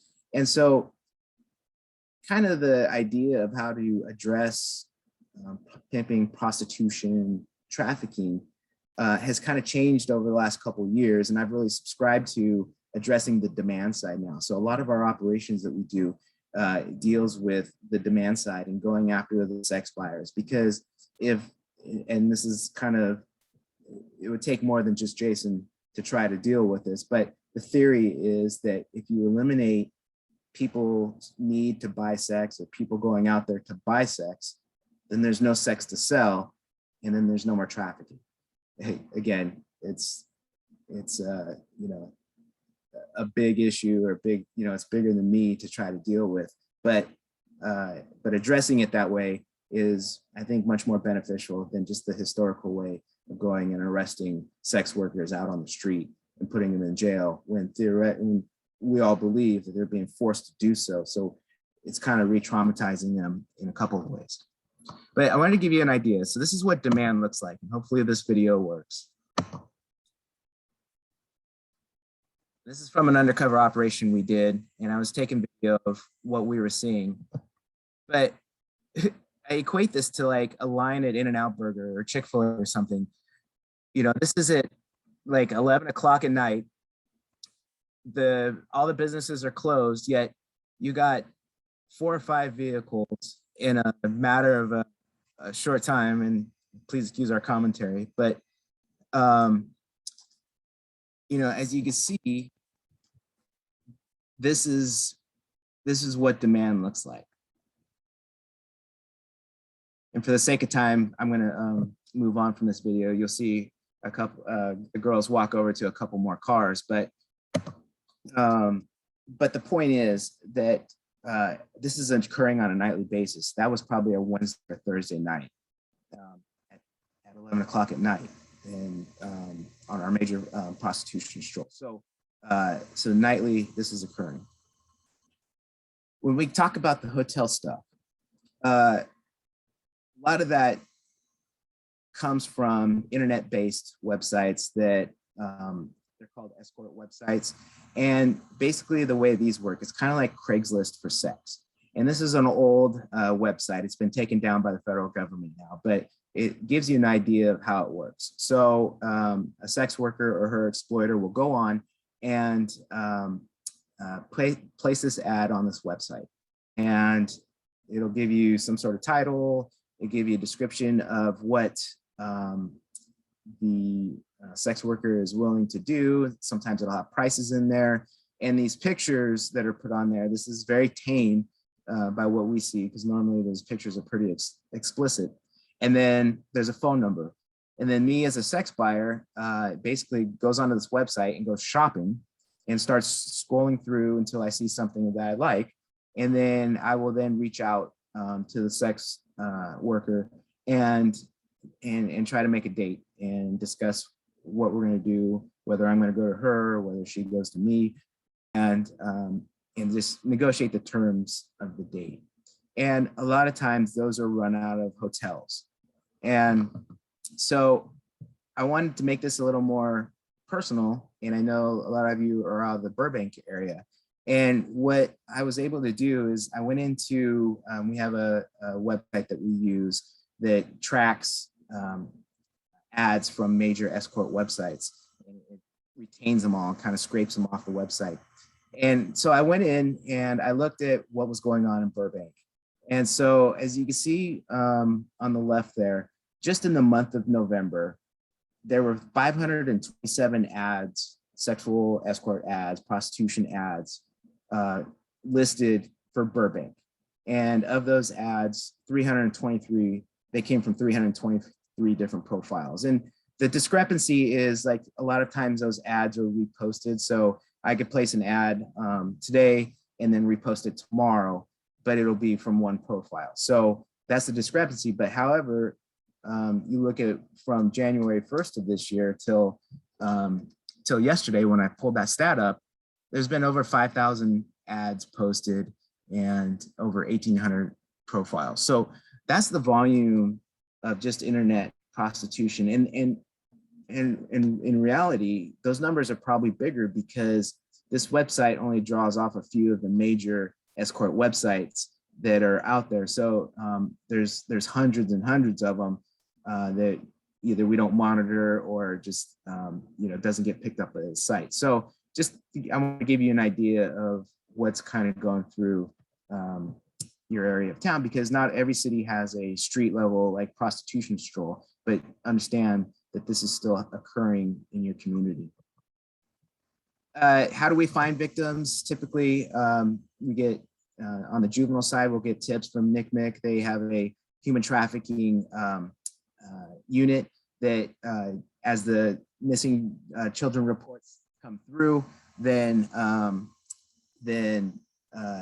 they identify kids who are being commercially sexually exploited, and then they'll feed that information to us. We get referrals from CPS, patrol contacts. A lot of times they're our first responders, right? That they'll make a traffic stop or go on a call for service at a hotel or whatever the case may be. And then they realize that this is probably a trafficking situation. And then they'll reach out to us to help out. Spotlight is that website I was telling you about. And then we can actually just go directly to the websites. And if we're looking for juveniles, we'll just scour the websites. And if we see somebody that looks pretty young, then we'll do what's next on the list is we'll do some kind of sting operation to try to recover that juvenile victim. We get referrals from nonprofit organizations that we work with, and then other law enforcement agencies. This is a very migratory crime. So something that's happening in the city of Sacramento can easily spill over into the county, can move over to another county, and most of the time ends up in the Bay Area or Southern California. So we make a lot of connections with other agencies because we're always trying to like contact each other and connect with each other to share information or help out with each other's cases. I wanted to touch real quick on undercover operations just so you kind of understand how we do that. When you talk about the street level stuff, we have sex buyer stings, we have sex worker stings. For the sex buyer stings, a lot of times we'll send out undercover female officers location on our prostitution stroll.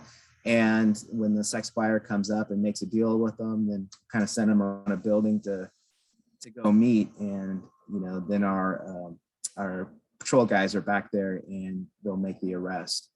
We've also done surveillance operations where we'll see a sex worker get picked up by a sex buyer. We'll make a traffic stop on before they get re-victimized, and then we'll take enforcement action on the sex buyer. And then we always have like an advocate group or a nonprofit group with us. And then we'll take the sex worker and take them over to them to try to provide them resources to help them get out of the life, or at least for the night, give them some sort of respite from having to deal with these guys. On the internet side, we do undercover stings as well, where we will make fake prostitution ads, and we'll pretend to be sex workers. And when the sex buyers reach out to us, we'll make a date with them, and then they'll come to the hotel that we're working out of, and they'll go knock on the door. And instead of a sexy young female, there's 3 big burly cops in uniform. And that's always fun to see the surprise and shock on their face when they realize that they got nailed. You know, the unfortunate thing is that these sex buyers just aren't like, I don't know, weirdos or creeps that you would think it would be. A lot of them are actual, just regular, normal citizens that have real lives, have, you know, are pillars of the community. We've come across doctors, teachers, coaches, a fireman. Unfortunately, sometimes law enforcement get caught up in these things. So, you know, it's not just your creepo that you might think that that would be a part of this. It's actual, real, just contributing members of society, but for whatever reason, decided to go out and buy sex. And then we'll do the same thing with sex workers. If we're trying to contact them or find them or try to get them resources, we'll pose as the sex buyers and go try to make contact with them. For the juveniles, we do the kind of the same concept. A lot of times we're just trying to do a recovery mission. So we'll realize that a juvenile will get information, or whatever the case may be, we'll get that a juvenile has been posted on one of these websites, and we'll make a date with them. And sometimes it's just straight recovery missions where we go find them, pick them up, and then that's it. Other times, if we have indication that we know who our exploiter is or who the exploiter could be, we'll kind of devise a way to hopefully get the exploiter involved by him dropping the victim off where we're at or something like that. So we could not only recover the victim, but also build a case against the exploiter. Investigations, we really try to build on corroboration evidence. We approach the investigation like the victim won't be around to testify. A lot of times the victims are uncooperative, whether it's because they're being threatened to not testify. Again, there's a lot of manipulation that goes into the relationship between an exploiter and a victim. So a lot of times they feel like their number one rule is to not talk about their exploiter or turn them in or anything like that. So that's ingrained in them. A lot of times the trauma is just too much for them and they're not able to deal with it. So if we can build a case with excellent evidence that allows us to get the prosecution without using the victim to testify in a jury trial, then that's the best way we can, resolve the situation.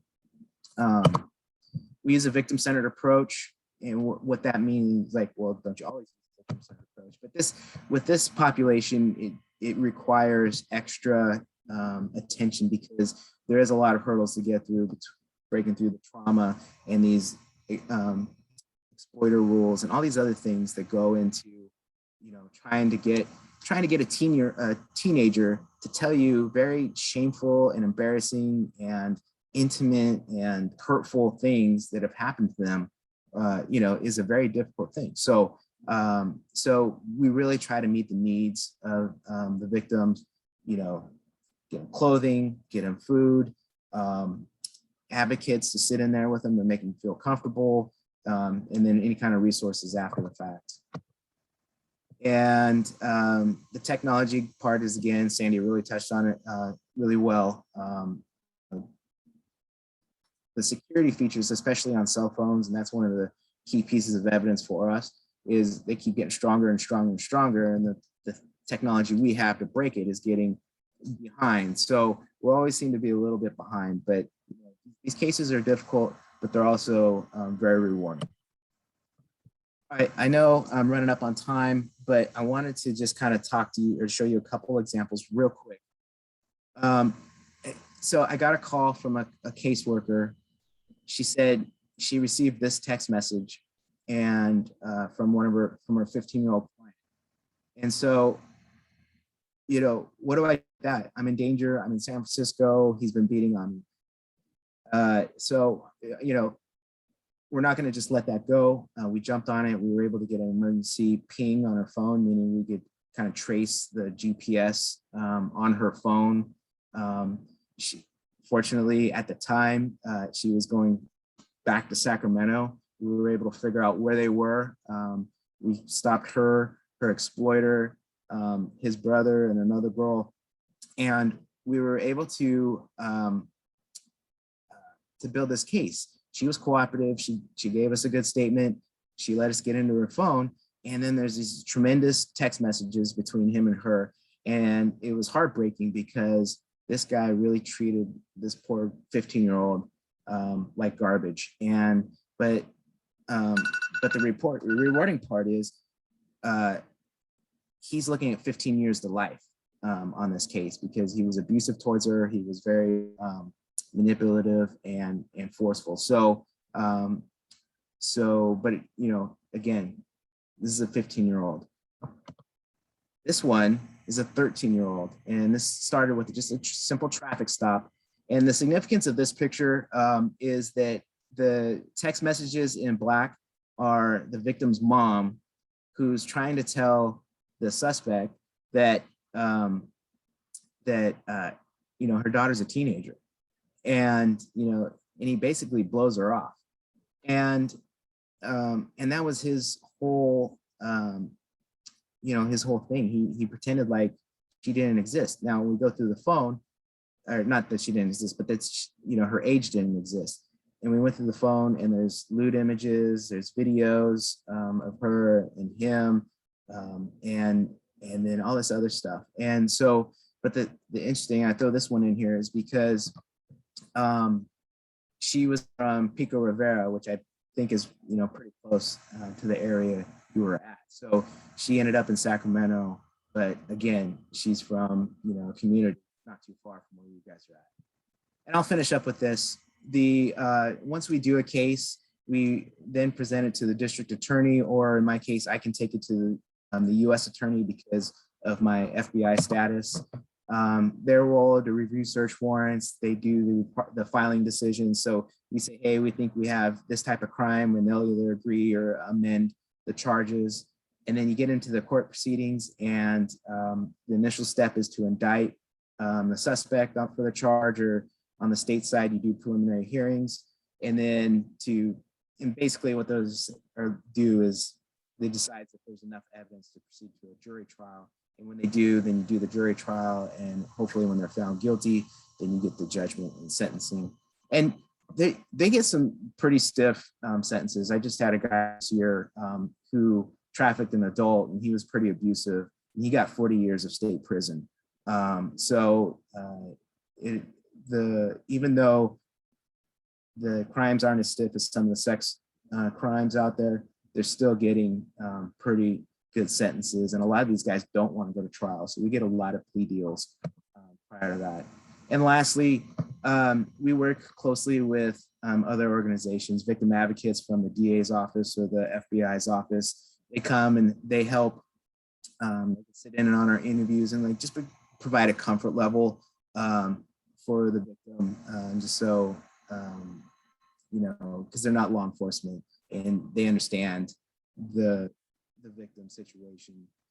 We work closely with nonprofit organizations who a lot of them have survivor advocates. So it's very beneficial because they've been there. They understand exactly how the life works.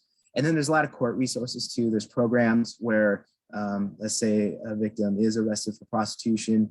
They have programs where they can basically go through this like 11 or 12 week set of classes to help them give life skills, to get job placement, and all these other things that helped get them out of the life of prostitution. So it's not just a law enforcement thing. We work with a lot of partnerships to try to provide these wraparound services for the victims to help them out. And please take down my information. I realize I'm in Northern California, but I work with a lot of people down there. I communicate with a lot of other agencies down there, and I'm just here to answer questions generally if you need. So thank you for your time. I appreciate this whole session, and because you're going to get some real good stuff here. I'm going to get out of this. Thank you so much, Jason, for your presentation and for coming to speak with us today. It was really enlightening. I'm going to hand it over to Nicole now. Wanted to let everyone know that we will stop recording for this last portion, as our next speaker is accompanied by a survivor of trafficking, and we would like to maintain her privacy. I'm going to send it to Beth Heiserman, Vice President of the Zonta Club.